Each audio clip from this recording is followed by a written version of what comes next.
Hammaga salom. Sizlar bilan Kenreal va bugungi videomizda biz qanday qilib telefondan lokal host ochishni o'rgatamiz. Video sizga yoqsa like va obunani bosib qo'ying. Nima kirib ketdi bu chiq. Like va obunani bosib qo'ying. Biz boshladik. Bizga kerak bo'ladi Google'ga kiramiz va bu yerdan F-Droid deb yozamiz. F-Droid va enterni bossak, xuddi shu saytga kirib olamiz. Va bu saytda download F-Droid turadi. Xuddi mana shuni bosamiz va bu yerdan kutamiz sal. Va bu yerda mana o'rnatib bo'ldi, ustiga bosamiz. Paket o'rnatish vositasini 2 marta bosamiz. Va buni o'rnatishda bosamiz. Bu yerdan baribir o'rnatilishini bosamiz, chunki bu xavfsiz. Va bosdik, mana o'rnatilmoqda. Mana o'rnatildi, endi chiqamiz va nima kirib ketdi? Endi chiqamiz, ikkalasidan ham chiqib boramiz. Va bu yerdan F-Droidga kiramiz. Va F-Droidda xuddi shu mancha nima turgan bo'ladi? Qani? Mana shu turgan bo'ladi. Va ustiga bosamiz shuni. Bu yerdan ruxsat so'raydi. Ruxsatni bosamiz va bu yerdan termux deb yozamiz. Bu yerdan salgina kutamiz. Salgina mana chiqdi. Endi bu yerda mana bu termux emulati di terminali compatiti. Xuddi mana shuni o'rnatib olamiz va kutamiz. Va mana o'rnatib bo'ldi. Bu yerda installni bosib, sozlamalarni ustiga bosamiz. Mana shu sozlamalarni ustiga bosamiz. Keyin bu yerda ruxsat berishni bosib qo'yamiz. Bu yerdan o'rnatishdan bosamiz. Bu yerdan xavfli ilova bloklandi deydi, lekin bu xavfsiz. O'shaning uchun nimani bosamizda o'rnatishni bosamiz. Keyin o'rnatilmoqda deydi. Va kutamiz o'rnatilguncha.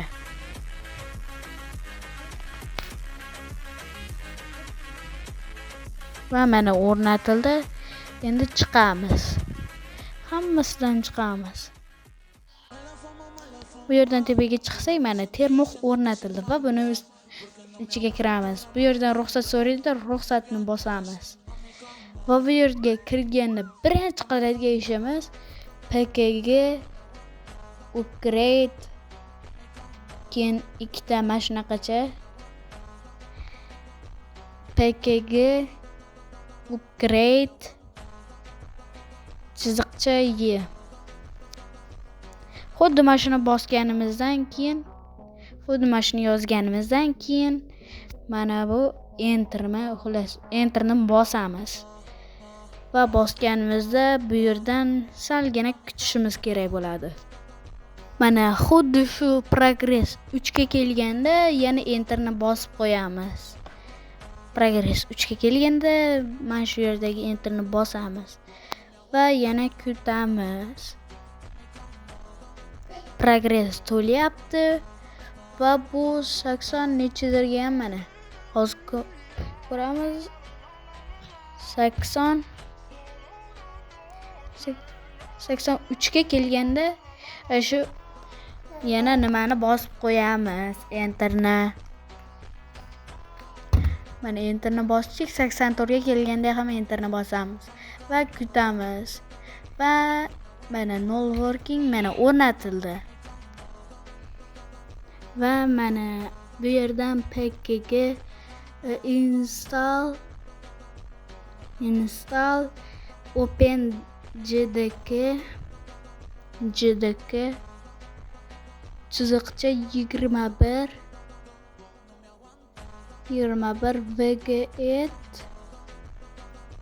vget nima unzip minus y. Xuddi mana shuni bosamiz, keyin bu yerdan kutamiz. Va mana yuklab bo'ldi. Xuddi shu yerdan OpenJDK nima chiqsa, mana Java chiziqcha version deymiz. Shu yerda OpenJDK 21.0.11 chiqsa, bu Java 21 muvaffaqiyatli yuklanganligini bildiradi. Va biz bu yerdan Macdir xullas siz ko'rib olaveringlar.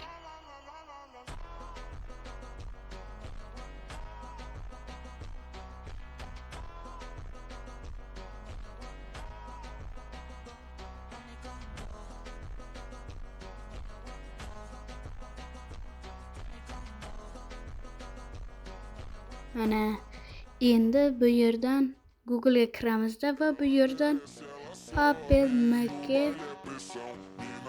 PaperMake menga 1.21.4 versiya kerakligi uchun xuddi shu versiyani yozaman. Sizga qaysi versiya kerak bo'lsa, xuddi shu versiyani yozasiz.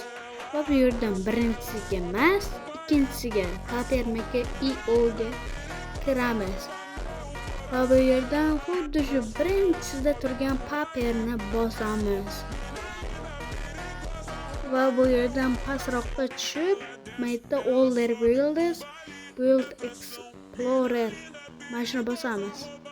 Va menga 1.21 kerakligi uchun 1.21 ni bosaman.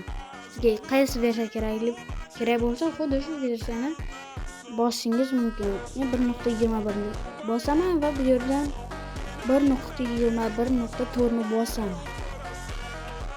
Chunki menga xuddi shu versiya kerak. Va bu yerdan pastroqqa tushamizda bu yulduzga qarab Paper mashini yuklab olamiz. Paper 1.21.4 232.j. Xuddi shuni bosamiz, baribir yuklab olishni bosamiz va tafsilotlarni bosamiz. Bosmaymiz tafsilotlarni, mana bosamiz, mana shu yerda yuklangan bo'lishi kerak. Va bu yerdan fayllarga o'tib, netda yuklamalar papkasida mana shu paper yuklaganimizni bosamiz va bu yerdan qayta nomlashni bosib, bu yerda server.jar deb qo'yamiz. Jar o'zi bor, jar qo'yish shart emas. Va mana shuni serverda qilib oldik. Endi bu yerdan nusxalashni bosamiz. Bu yerdan 3 ta chiziqcha xuddi shu pastga tushirib termoqni bosamiz. Va bu yerdan haligi yaratgan papkamiz server chiqadi. Xuddi shuni ustiga bosamiz va bu yerdan nusxa olamiz. Va bo'ldi. Endi termoqqa qaytamiz. Termoqda endi qiladigan ishimiz bu yerda Java chiziqcha jar paper.jar no-gui deymiz. Va enterni bosamiz. Server jar qo'ygandik. Java chiziqcha jar paper emas server.jar no-gui va enterni bosamiz. To'g'rilamading Mojang 1.21.4 server ishlayotganini bildiradi. Ishlamayapti, yuklanayotganini bildiradi. Va bu yerdan biz kutamiz. Mana xuddi shu joyda o'zi file eula text deydi va mana shu o'zi bo'ladi va biz termoqda papkasiga kiramiz va bu yerdan eula textini ustiga bosamiz. Va bu yerdan zarchiver chiqmaydi, sizda chiqmaydi chunki siz yuklamagansiz. Yuklab olishingiz mumkin. Keyin bu yerdan bosamiz zarchiverni bosamiz va bu yerdan eula false deydi. Mana shu eula falseni eula true ga aylantirib qo'yamiz.